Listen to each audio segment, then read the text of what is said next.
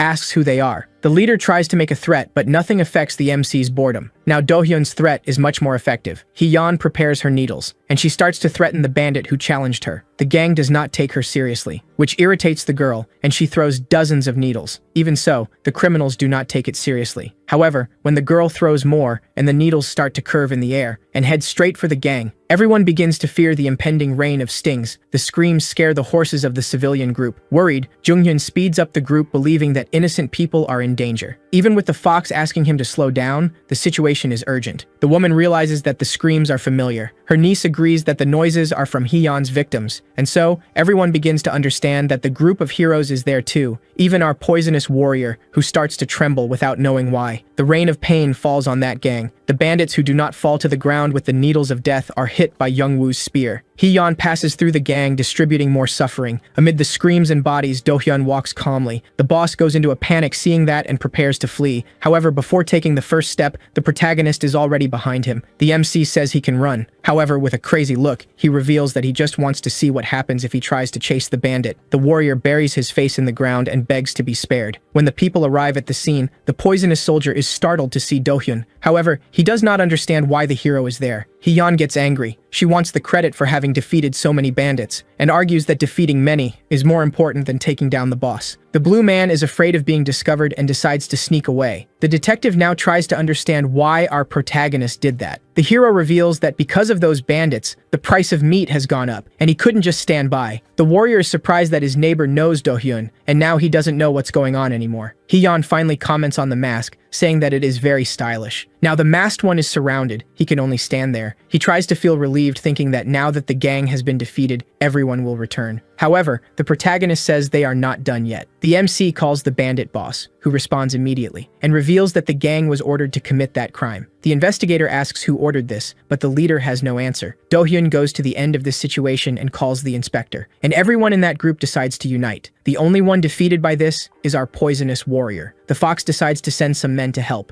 and the blue one sees a chance to escape. However, the guard cuts him off before he can say anything. And when he sees all the men so excited about the mission, the warrior can't do anything. His neighbor looks at him with a motivated face, waiting for his excitement too. Later, the people discover that the bandits are using a village as a base and want to know what happened. But when the chief tries to make a joke about the situation, the detective kicks him in the back. The group decides to take the situation calmly, since there isn't much information. However, our protagonist doesn't want to know. He wants to go ahead and have a little chat with the criminals. Nevertheless, his friends offer to go along. Even so, Yumi doesn't like the idea of the spearmen at all, even threatening her companion, which makes him change his mood pretty quickly. The fox decides to stay to block the gang's path. However, the MC gets irritated with her unwillingness. This makes the woman accept and decide to join the direct attack. The group manages to at least plan to gather information by entering each house in that village. However, right at the beginning, the protagonist already wants a break, just sending the dog to look for people. The puppy puts his nose to work, and from side to side, he starts to sniff, finding something and calling the MC right after. Everyone finds it strange that the dog is leaving the village, until it reaches a very suspicious cave. Our hero thinks a bit about that at its entrance, and imagining the chaos it would be with everyone entering, decides to go alone, doing what he can to calm his doctor friend. His footsteps echo in the walls of the empty cave. He passes by more dark entrances, until he finds what seems to be people, but to be sure, he lights a torch, which surprises and reveals the people in that place. Our hero says he has come to save everyone. However, when he tries to introduce himself, the villagers already know him as the Night Disaster, which makes the MC proud, seeing that the rumors about him are everywhere. The other people hear our protagonist's laughter from outside, and comment on his new nickname and the conversations that revolve around his name. Do-yun returns with the prisoners freed. However, the group doesn't have enough soldiers to take the innocents to the Miram League. The detective understands that this separation was part of the gang's plan. However, the inspector realizes that it is very dangerous to separate now. It would be better to give up. But our protagonist doesn't want to hear it. He tells the dog to show where the bandits went now, and promises one more special detail for his dinner. The little dog salutes when he hears that. He is ready for the mission. The dog quickly finds some suspicious grass. The fox is amazed by the animal's instincts, while Hua-young goes crazy over the little creature's skills. Hee-yeon takes the opportunity to try to scare the young master. Now that they've found something strange, the detective will analyze it first. However, the MC has no patience and starts yelling for the rascals to come out of their hiding spots, saying that they are already caught anyway, so they might as well reveal themselves. And he was right. A shadow comes out from behind the leaves, and other criminals come out too. The forest is crowded. One of the bandits tries to provoke the two-tailed fox guild. Leaving our hero confused, he calls the defeated chief who is all tied up, and the cowardly leader is going to ask Do-yun's question to the rest of the gang. The guy hops over to the criminals. However, when he gets there, he starts to boast, saying he lured everyone there. He tries to scare them by asking if anyone knows who that group of bandits is. However, the MC doesn't care to know anyone's name. The guy tries to say that those guys are from the Red Liquid Horse, but is cut off by someone saying that, in fact, they are from the Iron Horse, which leaves everyone lost, but the gloves don't let him lie. Back in the village, the blacksmith apologizes for being so famous, and his boss reveals that there are people waiting for him. And when the chief is healed, he plans to call his men to take the city where he is hiding, because the first thing the Iron Horse wants to do is punch our hero. Hwa-young quickly accepts defeat. However, the detective knows they have a chance and can't die there. Yet, the bravest group is super calm.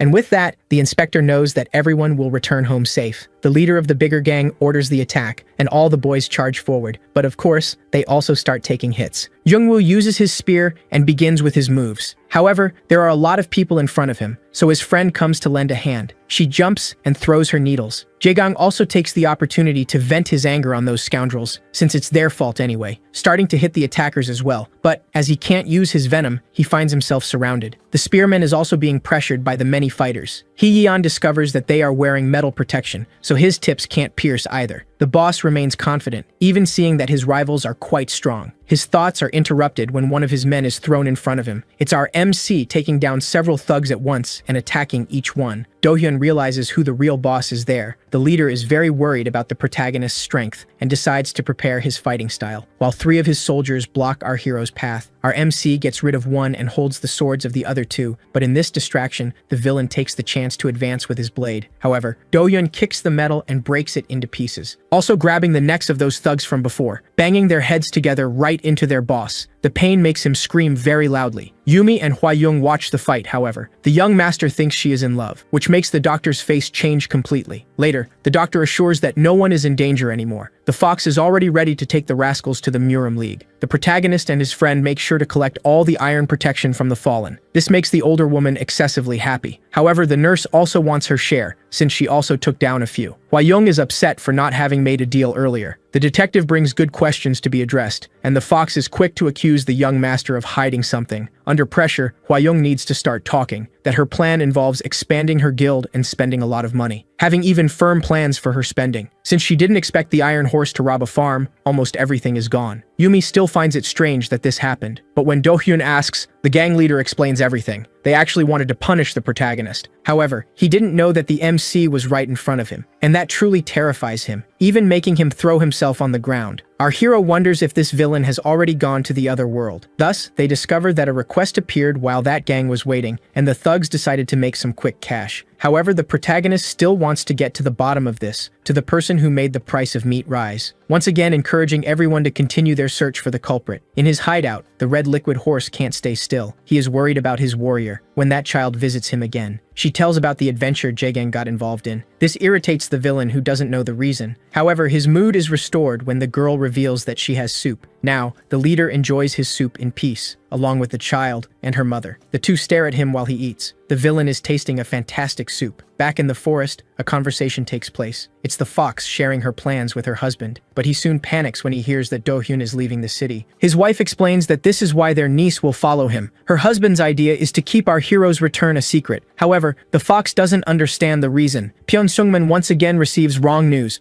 but also learns about the MC's trip. The elder dismisses his lackey now that he can rest. A new plan begins to form in his mind. In the forest, Jae-gang is managing to eat, despite the difficulties. Do-hyun's meat delights everyone. Everyone wants to eat as much as possible, which displeases the protagonist, who wanted everyone to eat normally. However, the meat runs out that same night, and the next day, they are all hungry. Youngwoo guarantees lunch at his house. The MC gets excited about the idea, but Yumi already knows what awaits her, and is sure she won't have a good lunch that day. Even though her friend tries to argue, she knows well what will happen. The two boys discuss where to go for lunch. However, when they arrive in the city, they go to a restaurant anyway. To do a good deed, Hwa Young promises to pay for that day's food. However, Yumi convinces her to save her money. The Lancer, seeing the material he has to find the culprit, realizes it will all be very complicated. Nevertheless, the protagonist already has a plan in mind, since his friend knows where the gangs are in that city. Youngwoo takes the group to a possible gang location, and as always, Do-hyun charges in headfirst. The soldiers ask who is there to open the gate like that, and without taking much time, they already start shouting in defeat, making the MC conclude that this is not the right place. Thugs scream in pain in another location, and then another group gets beaten in a different place. And with all this chaos, someone manages to talk to the Lancer's father, Pyo Sung-soo. Thus, he discovers that major gangs in the city are being destroyed. He doesn't believe his own son is involved, and he doesn't understand why this is happening. When he becomes worried, the old man discovers that his son is not alone, and listing all those involved, that group is indeed quite strange. Sung-soo believes the girls are crazy about the Lancer. However, the truth is that his closest friend is already mocking him. Nevertheless, the boy insists that he is strong, and when Hee-yeon compares him to the protagonist, Youngwoo needs to remind her that the man is not human. In another location, from the Yuhan gang, the group approaches. A man greets them politely, but he is actually very worried. The Lancer and the young man argue a bit. Do-hyun discovers that everything in that city is a bit confusing. The loyal puppy starts indicating that he has found something. Yumi tries to calm him down, but nothing works. The dog takes off running. However, he only goes to Youngwoo and tries to jump into his lap. The dog's paws are in close contact with the young man. Even the MC makes jokes about that moment. However, his owner understands the animal wants to show the documents, and when the Lancer shows the papers, the dog confirms. The doctor talks to the puppy for more information, and the animal starts using its sense of smell to give it to her. The doctor finally understands that her pet smells the doorman on the documents. Now that he is distracted, the young man inadvertently gives himself away, and our MC catches the slip, provoking and gaining more and more evidence of guilt. The man tries to convince Youngwoo to do something about it, but he knows very well that there is no way to stop his friend. Even with the thug squirming, the Lancer doesn't move a muscle. The nurse quickly seizes the chance to make fun of him, but unfortunately for her, the young man there recognizes the name and is shocked to fully understand who he is talking to. The protagonist continues calling out the leaders he defeats. However, this one cannot confirm if that man is really the offender. At least he admits that his voice and body are familiar. That's all the MC needs to know to decide that this guy is the culprit. Saying he has proof, our hero is confident. The thug tries to think of how to resolve that situation despite being caught, trying to stall the people listening to him. However, that doesn't work for even a second. The young man is getting cornered by the MC's talk. The nurse tries to tease again, but this time she is the one being teased. However, she is so slow that she believes the comment was made for the dog. Yumi is frustrated with all of this, and irritated, she accuses our protagonist of making a mess again. Do-hyun shifts the blame to the thug in front of him, starting to threaten him with a good beating. And the culprit is finally revealed. It is the Chilsong Guild, which shocks Hwa-young, even though she has no contact with that gang. Naturally, our hero's idea is to go ask the faction's master directly. Before that, he decides to instill a bit more fear in that young man's life. And so, the fighting begins, along with the screams. In his mansion, the master of the Guilty Guild learns about the other defeated groups. The old man tries to find out all the details, believing there is a romance among the young people in the group. It's the only way he can understand what is happening. However, he soon realizes that there may be a traitor involved in all of this. The old man decides to prepare for the arrival of powerful masters. He gives an order to his employee. His plan is already in action. One of the people he needs to see the most is Sung-soo, the father who is also trying to understand what his son is doing. His plan is finally to go talk to his child, also planning conversations with each of his friends. However, he remains confused about Do-hyun's behavior, discovering that the protagonist can destroy buildings with his own hands, and he begins to fear perhaps knowing who he is. In desperation, he sends his employee to find the protagonist alone. The old man is terrified by the MC's name. Sung-soo also gives orders to other soldiers, making sure everyone has the same duty, and he runs in search of his daughter. The arrival of the group of heroes has already been announced outside the Chilsong Guild Palace, with guards shouting that their end has just arrived. However, according to the protagonist himself, no one came to attack anyone. The guildmaster is furious. None of his guests responded to the call. Therefore, he needs to think of 2 dirty plans to get out of this. However, at the entrance is Pyo Jonghwa, Jungwoo's sister. Do-hyun needs to push away the girl who is in love. The other 3 women in the group don't seem impressed. Thus, the red-haired girl asks her brother what those women are doing with our protagonist, for the older one to clarify that most of them have no such relationship with the MC. However, Do-hyun needs to intervene in the conversation so that Yumi doesn't misunderstand about that girl, which makes the redhead want to know much more about who the other girls are, and she finally discovers that she is the doctor, needing to convince herself that the two are similar. However, the protagonist is quick to interrupt this, which doesn't stop the doctor from already being crazy with jealousy. The MC tries to convince her that this is just a misunderstanding, which makes Yumi start to tease the girl, and the two begin to argue. Our hero tries to understand how that girl became like this. However, his brother doesn't help, and naturally, they reveal that Do-hyun has a brother who hunts bears with his hands to make soup. In the forest, this relative scratches his ears, making soup after hunting a bear, as his brother just mentioned. This man lives in the mountains, out of touch. However, if he found out where his brother is, he would definitely go after him. The guild guards rush to the gate. However, the leader stops his men and tries to understand why that bunch is fighting among themselves. With that chaos, the leader tries to take advantage to resolve it and asks to join the conversation. Finally, Jungwoo's sister realizes she is embarrassing herself and says she will go home and tell everything to her mother. The end of the fight is bad for that villain. However, in his attempt to make friends, he already ruins everything. Do-hyun gets tired of talking and goes straight to the point, and due to his interruption, the old man starts cursing. The leader needs to see the interaction between the two friends to understand what is happening, and thus he realizes that this is the very night disaster. Now that he knows everything, he proposes a polite conversation to avoid misunderstandings. However, according to Yumi, that man is trying to deceive everyone, which makes our protagonist jump to conclusions immediately. Our MC then begins to explain his problem. However, the leader acts surprised to throw everyone off, and to discover the truth, our hero is willing to talk to each of the guild soldiers. However, now the merchant really doesn't know what the protagonist is talking about. Even so, he begins to tremble with fear. Yumi looks at her friend enchanted, until another person realizes how complicated that situation is. The merchant thanks the presence of an elder to help him. That is Yu Jung-hoon of the Celestial Twin Blades, but he is not here to help the guild, revealing that the older man is actually looking for someone, and he has found them.